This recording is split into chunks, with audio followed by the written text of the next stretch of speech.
kaibigan, oh. Dahil sa kagustuhan nitong matutong magbike. Marunong ka na magbike, Ken? Tignan nyo naman. Pakita natin. Putang na, puro tama, oh. Part of a growing up yan. Nixie Ken. Daming tama, oh. Diba? Mga kaibigan, ako, bilang isang tatay, alam nyo, ano yun na natin? Ken, liga rito, bilis. Dito ka, upo ka dito. Papaliwanagan natin yung mga viewers natin. Ako bilang isang tatay, hindi ako natatakot madanasin niya yung mga ganyang senaryo. Yung mga ganyang yan o, tingnan nyo, puro tama yan o. Pero, marunong ka na magbike, Ken. Marunong ka na magbike? Magaling ka na magbike? O, nakita nyo naman. Worth it yung pagod niya. Kasi hindi siya tumigil. Mana sa akin to eh. Ako kasi, hindi ako tumitigil sa isang bagay hanggat hindi ko natututunan, hindi ko na ma-master. Ayun, hanggang dito yung pasahan niya, no? Tayo nyo, di ba? Puro pasahan, mga kaibigan. Ako, mga kaibigan, bilang isang magulang, ako, gusto kong maranasan niya yung naranasan namin nung panahon ng 90s. O yung mga batang 90s at mga batang 80s. Kasi laki kami sa ilalim ng sikat ng araw. Lagi kaming nagpapapawis.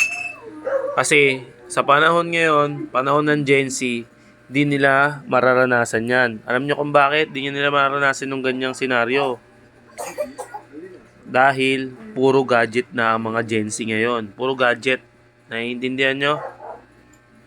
Kaya ako, bilang isang magulang, gusto ko tong lumaki, batang to, na sa pamamaraan na batang 90s. Sa pamamaraan, yung paraan namin noon. Gusto ko, abang lumalaki siya, maranasan niya lahat.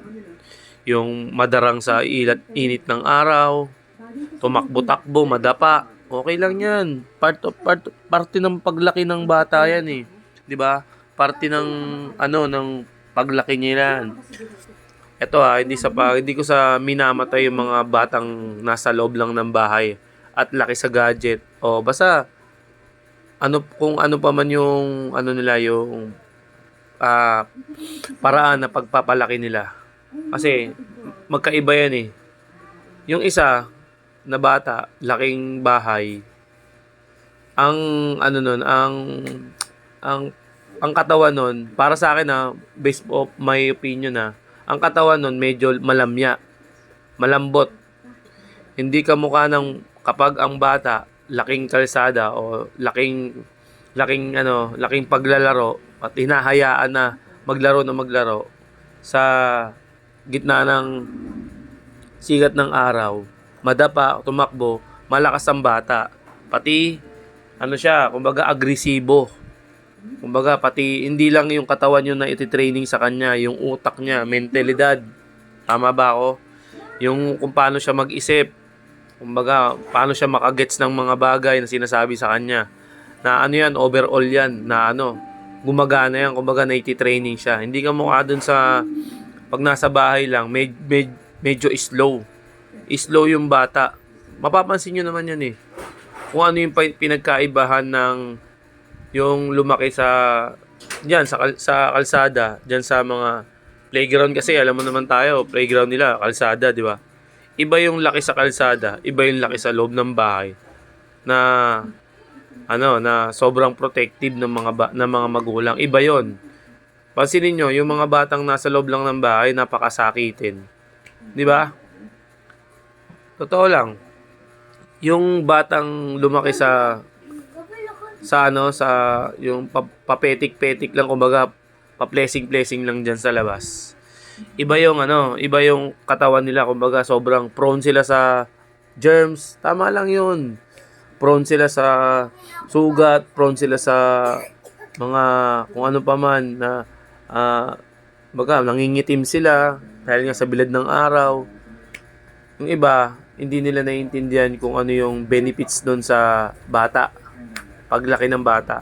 Ako, para sa akin, pag lumaki yung bata na ganun, magiging magiging madiskarte, maabilidad. Kuha nyo? Ayun lang. Ayun, nakita nyo naman. Gusto nyo maglaro? Gusto nyo tag dito, magbike? Ayan, puro tama yan, mga kaibigan, Puro, talikod ka na.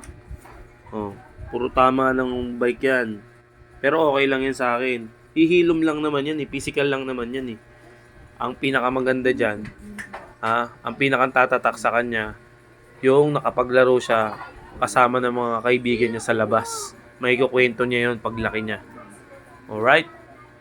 Dindihan nyo?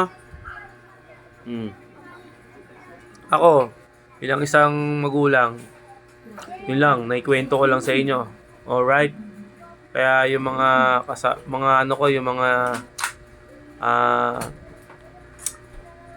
yung mga katulad kong magulang, yung mga nakakagets. Alright? Ito yung kiss ko na, Papa. Ganyan ako magpalaki. Peace out. Sabi mo, peace. Okay.